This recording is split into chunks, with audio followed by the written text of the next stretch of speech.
Hello friends, the crackers में आप सबका स्वागत है। आज हमारा टॉपिक है कम्युनिकेशन इम्पोर्टेंट एमसीक्यूज़। आप सबके द्वारा मुझे पर्सनली मैसेज किया गया था कि सर कम्युनिकेशन के भी इम्पोर्टेंट एमसीक्यू लेके आओ, तो आप सबके लिए मैं आज कम्युनिकेशन के इम्पोर्टेंट एमसीक्यूज़ लेके आया हूँ। अगर आपने अभी तक टेलीग्राम लिंक हमारी ज्वाइन नहीं की तो हमारी चैनल के अबाउट सेक्शन में टेलीग्राम लिंक है, वहाँ जाके आप टेलीग्राम लिंक को ज्वाइन कर सकते हैं। और ये कम्युनिकेशन के इम्पोर्टेंट एमसीक्यू आप सबके लिए ही है, तो ज़्यादा से ज़्यादा शेयर कीजिए क्योंकि सभी स्टूडेंट को ये बेनिफिट मिल सके कम्युनिकेशन इम्पोर्टेंट का एमसीक्यू के। और अभी तक आपने हमारी चैनल को सब्सक्राइब नहीं किया तो सब्सक्राइब कीजिए, क्योंकि बहुत सारे स्टूडेंट के मैसेज आते हैं कि सर आप यूट्यूब पर जो लेक्चर लेते हो उसकी नोटिफिकेशन हमारे पास नहीं आती।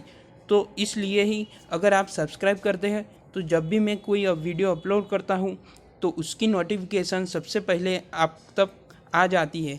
तो सब्सक्राइब कीजिए चैनल को। तो चलिए हम स्टार्ट करते हैं हमारा कम्युनिकेशन के इम्पोर्टेंट एमसीक्यूज़। तो यहाँ पर फर्स्ट एमसीक्यू है कि a cordless telephone using a separate frequency for transmission in a base and portable units is known as, कि जो कोडलेस फ़ोन है वो सेपरेट फ्रीक्वेंसी यूज़ करता है, यानी कि सेपरेट, एक के लिए भी सेपरेट दूसरे के भी लिए भी सेपरेट, तो सेपरेट फ्रीक्वेंसी यूज़ करता है for transmission in base and portable units. कि बेस एंड पोर्टेबल यूनिट्स के लिए कोडलेस टेलीफोन सेपरेट फ्रीक्वेंसी को यूज़ करता है। तो उसको हम क्या कहेंगे, तो उसको हम बोलेंगे डुप्लेक्स अरेंजमेंट। तो डुप्लेक्स अरेंजमेंट क्यों बोलेंगे, तो आइए देखते हैं कि डुप्लेक्स अरेंजमेंट का मतलब ही है, डुप्लेक्स अरेंजमेंट को हम बोलते हैं फुल डुप्लेक्स। तो ये फुल डुप्लेक्स क्या है कि फुल डुप्लेक्स में जो हम मोबाइल कम्युनिकेशन में यूज़ करते हैं कि हमें सामने वाले की आवाज़ भी सुनाई देती है और हम उसके साथ सेम टाइम पे बात भी कर सकते हैं, यानी कि दोनों साइड हम बात कर सकते हैं। यहाँ यूज़र है और यहाँ सेंडर है, तो ये दोनों सेम टाइम पे बात कर सकते हैं, तो उसको बोलेंगे हम फुल डुप्लेक्स। वो बाई डायरेक्शनल होगा, यानी कि हम बात भी कर सकते हैं और सेंड भी कर सकते हैं और रिसीव भी कर सकते हैं।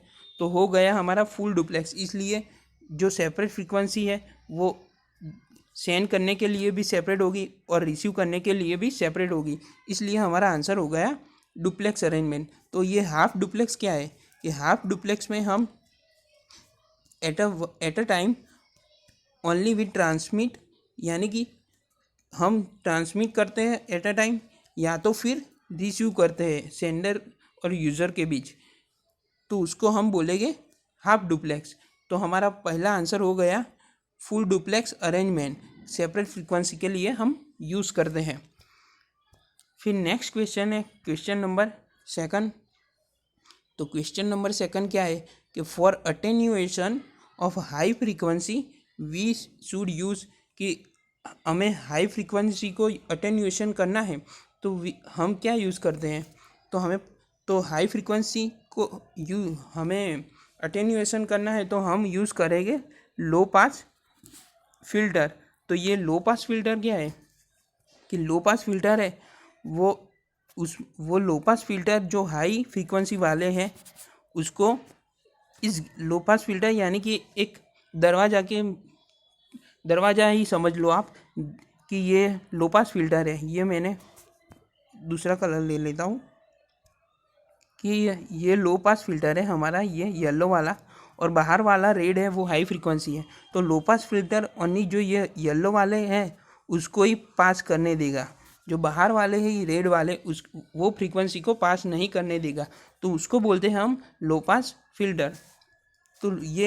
तो हमें अटेन्यूएशन ऑफ हाई फ्रीक्वेंसी को, तो यही लो पास फिल्टर को हम बोलते हैं शंट कैपेसिटेंस। तो हमारा सेकंड का आंसर हो गया ऑप्शन नंबर ए कि शंट कैपेसिटर को हम यूज़ करते हैं as a low pass filter. तो हाई पास फिल्टर क्या है कि हाई पास फिल्टर उसमें जो बाहर वाली फ्रीक्वेंसी है उसको पास करने देगा, और जो ये येलो वाली अंदर वाली फ्रीक्वेंसी है लो फ्रीक्वेंसी उसको पास नहीं करने देगा, उसको कहते हैं हम हाई पास फिल्टर।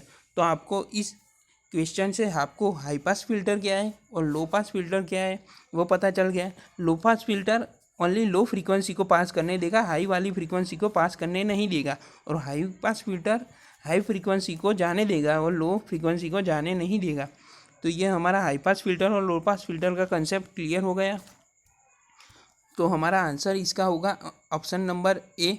फिर नेक्स्ट है क्वेश्चन नंबर 3 कि क्वेश्चन नंबर 3 है a modem is classify as a low speed if data rates handle it is, कि मॉडेम को classify as a low speed पर कम हम क्लासीफाई करते हैं। तो हमें वो कब होता है कि अप टू हमारी स्पीड अप टू 600 BPS होगी, तब ही वो मॉडेम को लो स्पीड पर क्लासीफाई करेगा। तो हमें पता चल गया ये इन्फॉर्मेशन है ओनली, आपको याद ही करनी होगी कि मॉडेम कब classify as a low speed पर कब क्लासीफाई होता है, जब हमारी स्पीड 600 BPS होगी। फिर नेक्स्ट क्वेश्चन है क्वेश्चन नंबर 4। तो क्वेश्चन नंबर 4 क्या है कि क्वेश्चन नंबर 4 में बताया है कि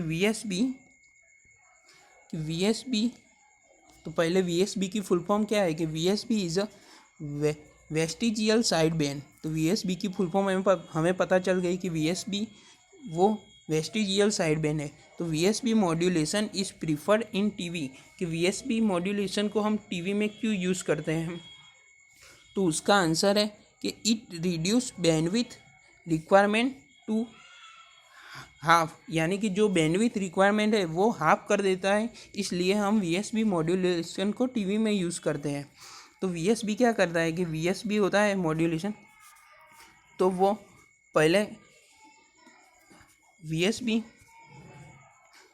जो है वो पूरी हाफ को जो हाफ सिग्नल है उसको पूरा जाने देगा, और बीच जो हाफ सिग्नल बाकी है उसमें से कुछ पोर्शन को ही जाने देगा और कुछ पोर्शन को जाने नहीं देगा। सो हमारी बैंडविड्थ है वो कम होगी, जो रिक्वायरमेंट बैंडविड्थ है वो कम होगी, इसलिए क्योंकि उसने जो हाफ सिग्नल है उसको पूरा नहीं जाने दिया, तो बैंडविड्थ रिक्वायरमेंट कम होगी। इसलिए हमारा आंसर होगा ऑप्शन नंबर है कि इट रिड्यूस बैंडविड्थ, क्योंकि उसने पूरा फ्रीक्वेंसी को जाने नहीं दिया, इसलिए it reduce bandwidth with requirement to half, इसलिए हमारा आंसर हो गया ऑप्शन नंबर ए। फिर नेक्स्ट क्वेश्चन है कि question number 5 a woofer sound be fed from the input through, कि वूफर साउंड है वो फेड फ्रॉम इनपुट थ्रो। तो हमें पता है कि वूफर है, वूफर उसको ही हम कहते हैं लो पास फिल्टर, क्योंकि वो वेरी लो पास वूफर है, वो लो स्पीकर भी हम उसको बोलते हैं, क्योंकि वूफर लो पास फिल्टर है, वेरी लो फ्रीक्वेंसी को पास करने देगा। तो इनपुट थ्रू हुआ, तो हमारा आंसर होगा लो पास फिल्टर। फिर नेक्स्ट, अब इस लेक्चर को पूरा एंड तक देखिएगा, बीच में से अगर आप निकल गए लेक्चर में से तो फिर आप इस लेक्चर का बेनिफिट नहीं ले पाओगे। मैं बहुत ही बढ़िया MCQ लेके आया हूँ, तो प्लीज़ पूरा देखिएगा। फिर नेक्स्ट है क्वेश्चन नंबर 6। तो क्वेश्चन नंबर 6 क्या कहता है कि इन FM signal modulation index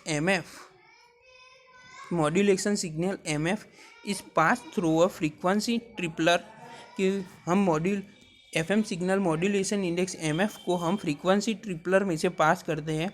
the wave in the output of the tripler we will have a modulation index of, कि अगर हम FM सिग्नल यानी कि फ्रीक्वेंसी मॉड्यूलेशन सिग्नल को हम उसका जो इंडेक्स है MF उसको फ्रीक्वेंसी ट्रिपलर में से पास करते हैं, तो हमें आउटपुट मॉड्यूलेशन इंडेक्स क्या मिलेगा।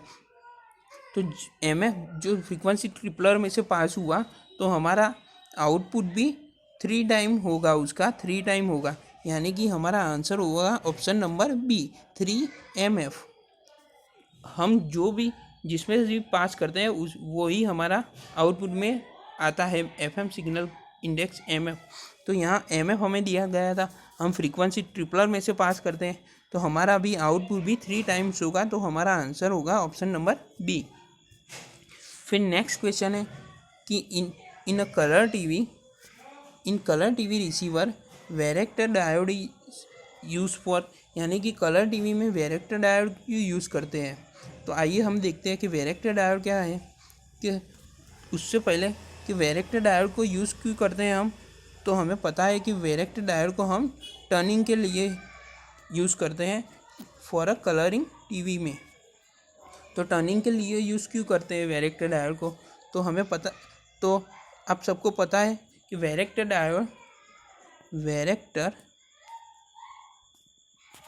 डायोड उसको हम जब भी रिवर्स बायस पे अप्लाई करते हैं,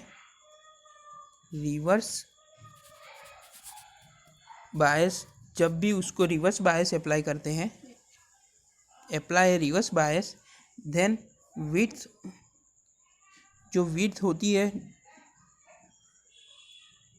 विड्थ ऑफ डेप्लेशन लेयर वो रिड्यूस हो जाती है। कि वैरेक्टर डायोड को हम जब भी अप्लाई करते हैं रिवर्स बायस तो width of depletion layer reduce हो जाती है, कि जो डेप्लेशन लेयर की विड्थ है वो वेरी स्मॉल हो जाती है। इसलिए हम कलर टीवी रिसीवर में varactor diode use as a turning के लिए हम यूज़ करते हैं वैरेक्टर डायोड को, क्योंकि वो उसमें वैरेक्टर डायोड जो है वो टर्निंग के लिए यूज़ होता है, तो डेप्लेशन लेयर की विड्थ होती है वो ऑटोमेटिकली रिड्यूस हो जाती है। तो हमारा 7 का आंसर हो गया turning, option number C.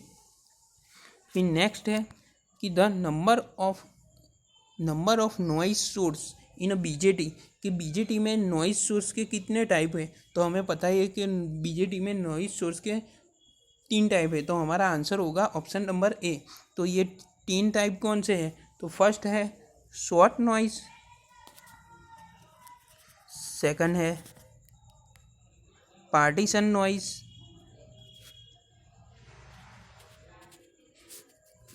And third है थर्मल नॉइस।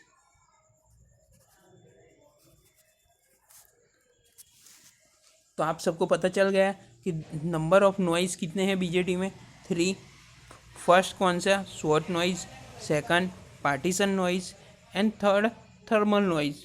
तो shot noise, partition noise and thermal noise, तो हमारा आंसर होगा ऑप्शन नंबर ए, 3 टाइप के। देन नेक्स्ट क्वेश्चन है क्वेश्चन नंबर 9। तो क्वेश्चन नंबर 9 है energy content of atmospheric noise.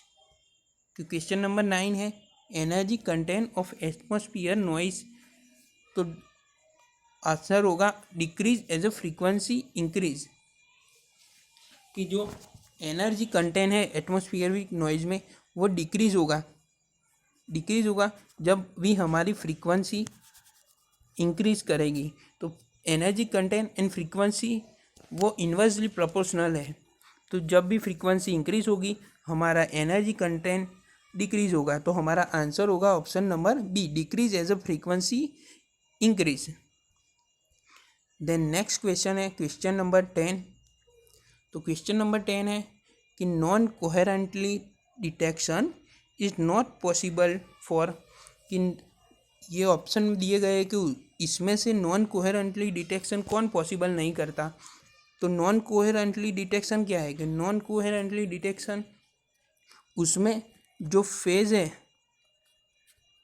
वो चेंज नहीं होता, यानी कि फेज कांस्टेंट रहता है। तो नॉन कोहेरेंटली डिटेक्शन में फेज कांस्टेंट रहता है, तो इससे भी हमें पता चल गया कि कौन नहीं होगा, फेज शिफ्ट की, यानी कि आंसर होगा हमारा ऑप्शन नंबर ए, PSK। क्योंकि PSK उसमें फेज शिफ्ट की में जो हमारा ग्राफ होगा वो फेज पे वर्क करेगा, कि कौन से फेज पे वो हमारा ट्रांसमिशन मीडियम चेंज हो, ट्रांसमिशन सिग्नल चेंज होता है, तो पीएसपी में पूरा फेज पे ही काम करता है। तो non coherent detection is not possible for PSK. तो हमारा आंसर होगा 10th का ऑप्शन नंबर ए। फिर नेक्स्ट क्वेश्चन है क्वेश्चन नंबर 11।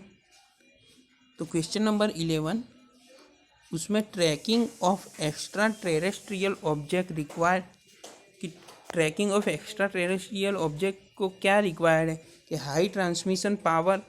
तो हाँ, हाई ट्रांसमिशन पावर भी रिक्वायर्ड है। वेरी सेंसिटिव रिसीवर भी रिक्वायर्ड है, एंड फुल्ली स्टीयरेबल एंटेना, कि ये तीनों ही रिक्वायर्ड है। तो हमारा आंसर होगा option number D, all of the above, कि tracking of extra terrestrial object के लिए हाई ट्रांसमिशन पावर रिक्वायर होता है, वेरी सेंसिटिव रिसीवर और फुल्ली स्टीयरेबल एंटेना रिक्वायर होता है। तो हमारा आंसर होगा 11 का option number D, all of the above. फिर नेक्स्ट है क्वेश्चन नंबर 12। तो ये क्वेश्चन नंबर 12 न्यूमेरिकल टाइप का है। ऐसे न्यूमेरिकल भी कई बार एग्जाम में पूछ लेते हैं डायरेक्ट। न्यूमेरिकल बहुत ही ओनली अगर आपको इक्वेशन पता होगी तो न्यूमेरिकल सॉल्व हो जाएगा। बहुत ही इजी पूछे जाते हैं न्यूमेरिकल। तो आइए देखते हैं कि न्यूमेरिकल क्या है। कि a telephone exchange has 9,000 subscriber, कि टेलीफोन एक्सचेंज 9,000 सब्सक्राइबर है। If the number of call originated at the peak time is 10,000 in 1 hour. तो कॉलिंग रेट क्या है, तो यहाँ हमें सब्सक्राइबर दिए गए हैं और नंबर ऑफ कॉल दिए गए कि 10,000 नंबर ऑफ कॉल है पर इन 1 आवर। तो कॉलिंग रेट की इक्वेशन क्या है, तो कॉलिंग रेट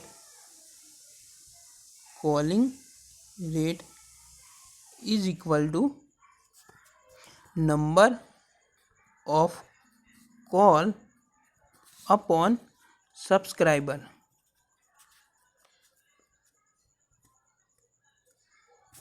तो हमें पता चल गया कि नंबर ऑफ कॉल यहाँ पे दिए गए 10,000 एंड सब्सक्राइबर 9,000। तो हमें मिलता है फाइनली 10/9, यानी कि ऑप्शन नंबर बी। तो अगर आपको कॉलिंग रेट की इक्वेशन क्या है वो पता है तो ये आपको दिक्कत कोई आएगी नहीं इस वाले न्यूमेरिकल में। तो ये वेरी इंपॉर्टेंट है न्यूमेरिकल के। कॉलिंग रेट क्या है कि number of call upon subscriber. तो हमारा आंसर होगा option number B. Then next question है क्वेश्चन नंबर 13। तो 13 में कहा गया है कि which of the following can not be the Fourier series expansion of the periodic signal, के दिए गए ऑप्शन में से फूरियर सीरीज एक्सपांसन कौन नहीं कर सकता। तो यहाँ ऑप्शन नंबर सी में ये कांस्टेंट टर्म दिया गया है 0.5, और फूरियर सीरीज एक्सपांसन के इक्वेशन में हमें पता है कि इंटीग्रेशन करना होता है। तो इंटीग्रेशन अगर हम 0.5 का करेंगे तो हमें इन्फिनिटिव मिलेगा। इसलिए फूरियर सीरीज एक्सपांसन में ये option C can not be Fourier series expansion हम कर नहीं सकते। तो हमारा आंसर होगा ऑप्शन नंबर सी। बाकी सब में आप देख सकते हो कि कोई कांस्टेंट टर्म नहीं है, कॉस या साइन वाला ही टर्म होगा। सिर्फ ऑप्शन नंबर सी में ही कांस्टेंट टर्म 0.5 दिया गया है। तो 0.5 का हम फूरियर सीरीज एक्सपांसन कर नहीं सकते। तो हमारा आंसर हो गया ऑप्शन नंबर सी 13 का। फिर नेक्स्ट क्वेश्चन है question number 14। In question number 14 in radar system PRF stand for, PRF की फुल फॉर्म। तो आपको PRF की फुल फॉर्म भी ऐसे फुल फॉर्म टाइप के भी एक आधे क्वेश्चन आपको एग्जाम में देखने को मिलेंगे। तो PRF की फुल फॉर्म क्या है रडार सिस्टम में, रडार सिस्टम में PRF की फुल फॉर्म है पल्स रिपीटेशन फ्रीक्वेंसी। PRF की फुल फॉर्म क्या है कि पल्स रिपीटेशन फ्रीक्वेंसी। तो ये भी वेरी इंपॉर्टेंट है, PRF की full form pulse repetition frequency. Then next question है क्वेश्चन नंबर 15।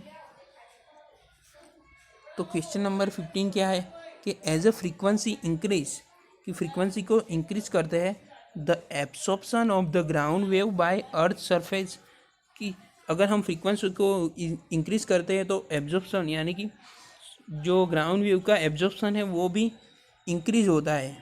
तो हमारा आंसर होगा ऑप्शन नंबर बी, कि हम फ्रीक्वेंसी को इंक्रीज करते हैं, frequency increase then absorption ground wave वो भी इंक्रीज होता है। तो ये प्रोपोर्शनल है, तो हम जब भी फ्रीक्वेंसी इंक्रीज करेंगे तब absorption of ground wave also increase होगा। देन नेक्स्ट क्वेश्चन है क्वेश्चन नंबर 16। तो क्वेश्चन नंबर 16 में दिया गया है the velocity of sound wave in a air, कि साउंड वेव की वेलोसिटी क्या है एयर में। तो हमें पता है कि वेलोसिटी का इक्वेशन वो डायरेक्टली प्रोपोर्शनल होता है टेम्परेचर के रूट में। तो ये वेलोसिटी का इक्वेशन है, वेलोसिटी है वो डायरेक्टली प्रोपोर्शनल होती है स्क्वायर रूट ऑफ टेम्परेचर। तो हमारा answer very directly as a square root of हमारा एब्सोल्यूट टेम्परेचर। तो हमारा आंसर होगा ऑप्शन नंबर डी, कि जो वेलोसिटी है हमारी वो डायरेक्टली प्रोपोर्शनल होगी स्क्वायर रूट ऑफ टेम्परेचर। तो क्वेश्चन नंबर 16 भी हमारा हो गया। फिर नेक्स्ट है क्वेश्चन नंबर 17, कि क्वेश्चन नंबर 17 है the range of cordless telephone is about, कि कोडलेस टेलीफोन की रेंज क्या है। तो कोडलेस टेलीफोन की रेंज 100 मीटर है।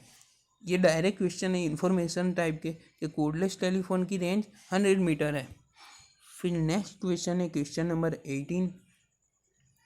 तो क्वेश्चन नंबर 18 में कि the rate at which information can be carried through a communication channel depend on, कि जो हमारी रेट है इंफॉर्मेशन चैनल की वो किस पे डिपेंड करती है। तो वो डिपेंड करती है ओनली बैंडविड्थ पे, कि जब भी बैंडविड्थ ज़्यादा होगी, जो बैंडविड्थ है जब भी बैंडविड्थ ज़्यादा होगी तो रेट भी ऑल्सो इंक्रीज होगी।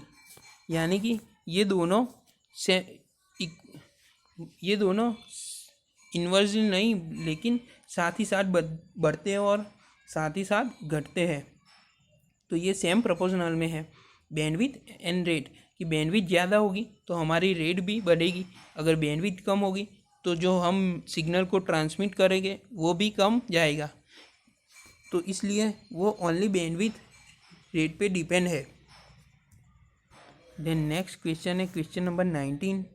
किंतु क्वेश्चन नंबर 19 क्या है कि some types of traps use in video IF amplifier of colour TV are, कि वीडियो IF एम्पलीफायर में कौन कौन से यूज़ होते हैं। तो सन ट्रैप यूज़ होता है, सीरीज ट्रैप यूज़ होता है, एब्जॉर्प्शन ट्रैप यूज़ होता है।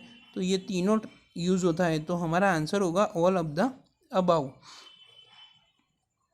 कि video IF amplifier colour TV के कौन कौन से सन ट्रैप, सीरीज और एब्जॉर्प्शन, ये तीनों यूज़ होते हैं हमारे IF amplifier of colour TV में। देन नेक्स्ट क्वेश्चन है क्वेश्चन नंबर 20। तो क्वेश्चन नंबर 20 क्या है कि ये भी एक न्यूमेरिकल है, तो वेरी इंपॉर्टेंट है, मार्क कर लो, ये वेरी इंपॉर्टेंट है कि a carrier is simultaneously modulated by 2 sine wave having modulation indices of 0.4, कि हमें मॉड्यूलेशन इंडिसेस यानी कि M1 दिया गया है 0.4 एंड 0.3, यानी कि हमें M1 एंड M2 दिया गया है यहाँ पे, and total modulation index will be, और हमें MT फाइंड करना है। तो आइए हम देखते हैं कि ये वेरी इंपॉर्टेंट टाइप के न्यूमेरिकल है। तो हमें MT का इक्वेशन हमें पता है कि MT का इक्वेशन होता है under root of M1 square plus M2 square. तो यहाँ पे M1 यानी कि 0.4 दिया गया है, 0.4 का स्क्वायर प्लस m2 यानी कि 0.3 यानी कि 0.3 का स्क्वायर। इसको आप एक्सपांड करोगे तो हमें मिलेगा 0.16 प्लस 0.09। तो अगर इसको आप भी और एडिशन करोगे तो 0.25 मिलेगा। इसका आप स्क्वायर रूट करोगे तो हमारा आंसर होगा 0.5। तो इसका आंसर हो गया ऑप्शन नंबर सी। इस टाइप के भी न्यूमेरिकल कई बार एग्जाम में पूछ लेते हैं, तो ये वेरी इंपॉर्टेंट है। तो 20 का आंसर हो गया हमारा 0.5 यानी कि ऑप्शन नंबर सी। तो आज हम पूरे 20 MCQ लेके आए थे, उसमें 2 न्यूमेरिकल था, वो सब बाकी सब वेरी इंपॉर्टेंट MCQ है। 2 न्यूमेरिकल भी वेरी इंपॉर्टेंट है। तो आपको ये सेशन कैसा लगा कमेंट में ज़रूर बताइए, लाइक कीजिए, सब्सक्राइब कीजिए और अपने फ्रेंड्स ग्रुप में भी शेयर कीजिए क्योंकि ऑल द स्टूडेंट बेनिफिट उठा सके इस लेक्चर का। और thank you for watching this my video.